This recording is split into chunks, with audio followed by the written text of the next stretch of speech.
Mına gördüңөр turup ketti. Aktyor. Mına jana жаткан адамды көрдүңөр, туруп басып жүрөт. Булар роль ойношуп атат. Чем было? Могу клондорду карасаңар, тиги ойноп атат. Роль ойноп атат. Бул тартып атат, ролик тартышып атат. Урматтуу Горвата канал. Малюсунун мэри. Бизде Малюсуда мэр барбы же жокпу?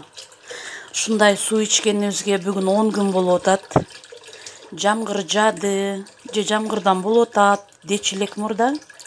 Азыр уже жамгыр жабай калганда деле ушундай суу болуп атат. Бун менен же тамак жасай албайбыз, же кир жууп албайбыз, же идиш жууп албайбыз. Бул сууну биз только туалетке иштетип атабыз. Малюсунун суусунун көйгөйү качан чечилет? Бул суудан уже тажадык го.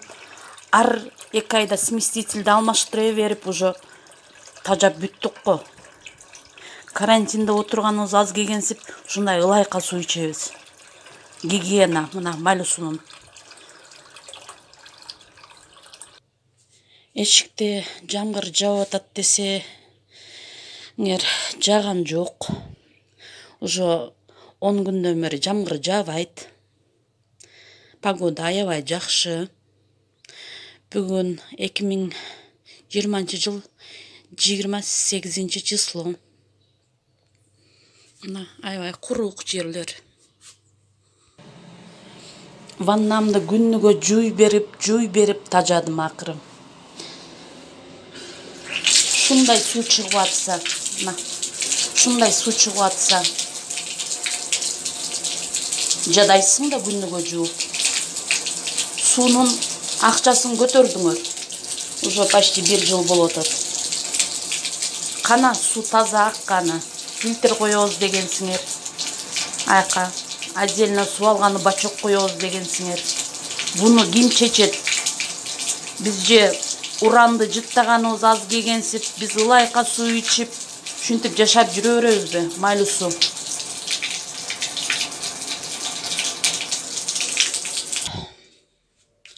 Бул Аристон. Ар 2 айда тазалап атам. Эмне дегенде аябай ылайка суу келип атат. Аристонун бузулбашы үчүн мен ошондой кылып атам. Фильтрди ар 1 неделяда алмаштырып атам. Все равно ылайка суу өткөзүп атат. Мына. Ылайка. Толуп калды уже ылайы. Мына могул жерге чейин ылай. Бул суунун маселесин качан чечесиңер? Бул Малуу суу эшеле жок болуп кетти го. Карай турган адам жок. Шайлоого келгенде өзүңөрчө эмне кылып каласыңар? Кана суунун бир маселесин чечкилечи.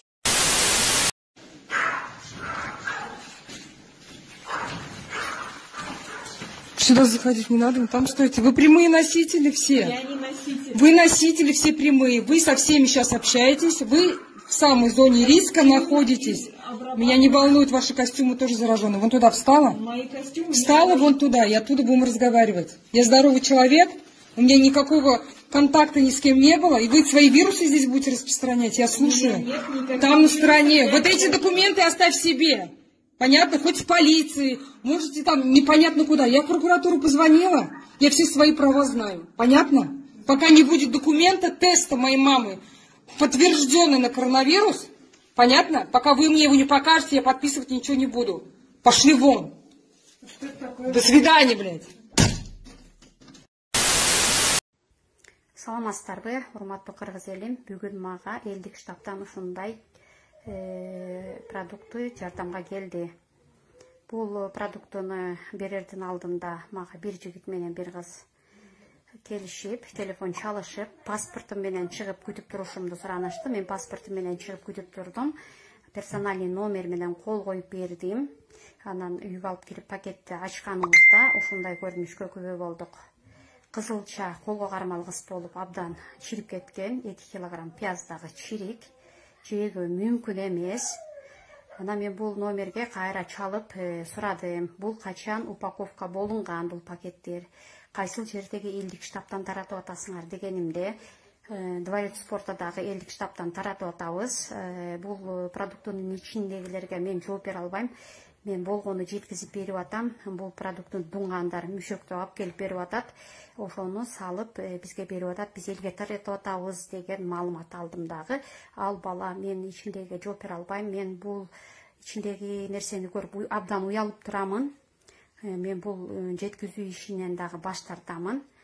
Мен өзүмдүн атымды ушундай нерсеге аралаштыргым келбейт деген сөздү айтып, элдик штабтын номерин берди.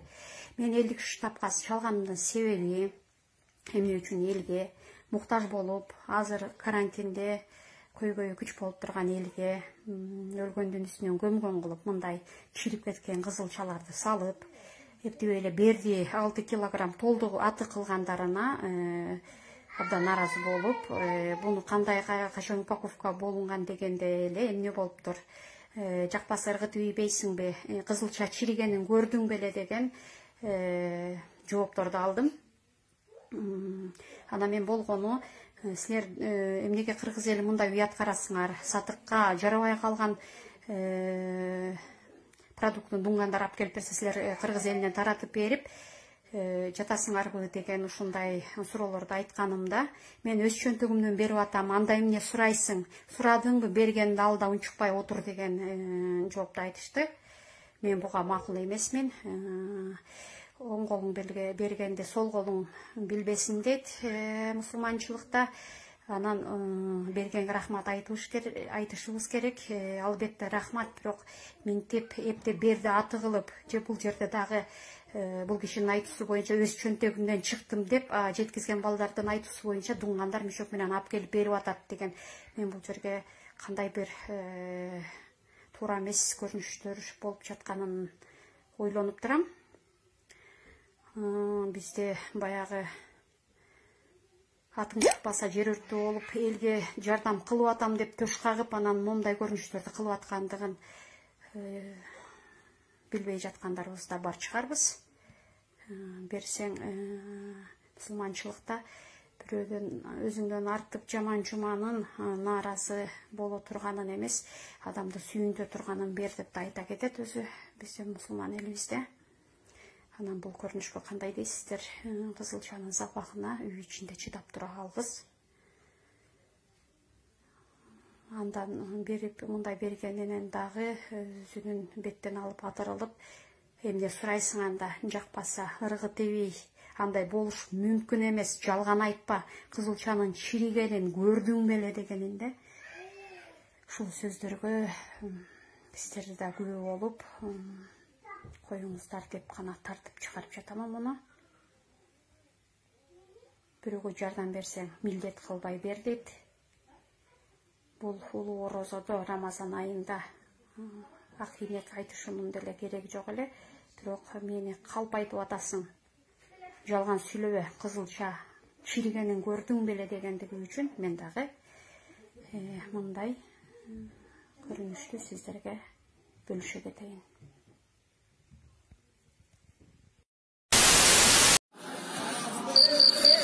Мынакей достор, туугандар, бул биздин Кичи шаарча, Жал району.